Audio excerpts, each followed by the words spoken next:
tenangkan dulu airnya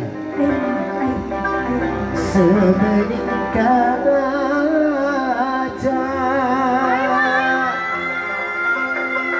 anugerah bila mentah tertuju pada gadis pendiam. mau tahu caranya? Bagaimana caranya? Caranya tak sama. Tak sama apanya? Menggoda janda lincah. Hei, ya salam. Andre kan official. Tinggal yang lagi dong semuanya.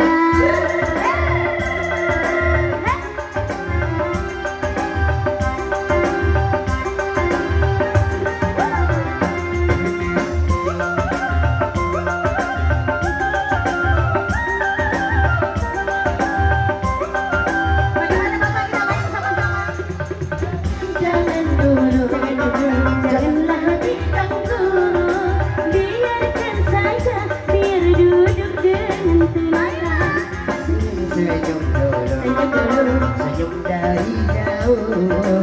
Kalau dia senyum tandanya hatinya mau.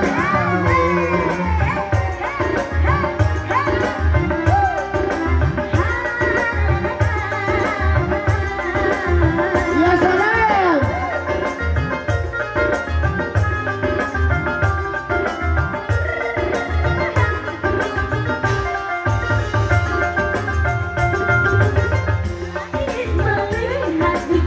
Di dalam kolam Tenangkan dulu airnya sebening kaca.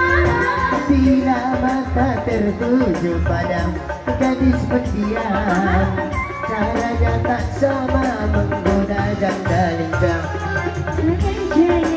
Kenapa? Janganlah diganggu, biarkan saja biar duduk dengan tenang. Senyum dulu, senyum dari jauh. Kalau dia senyum tandanya hatinya mau.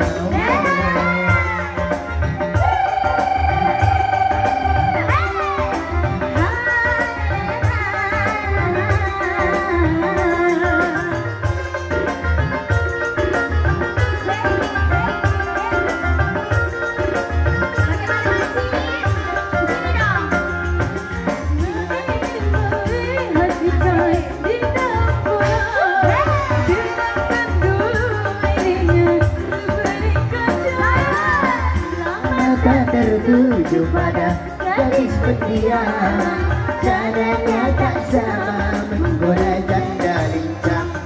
Jangan dulu, janganlah diganggu, biarkan saja dia duduk dengan tenang. Senyum dulu, senyum dari jauh. Kalau dia senyum tandanya hatinya mau.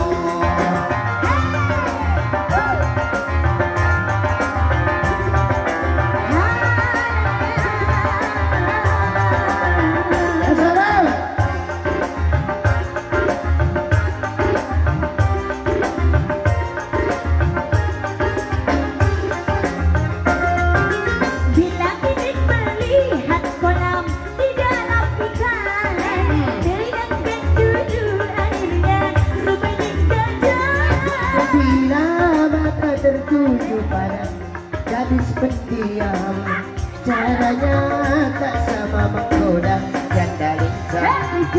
Jangan dulu, janganlah diganggu.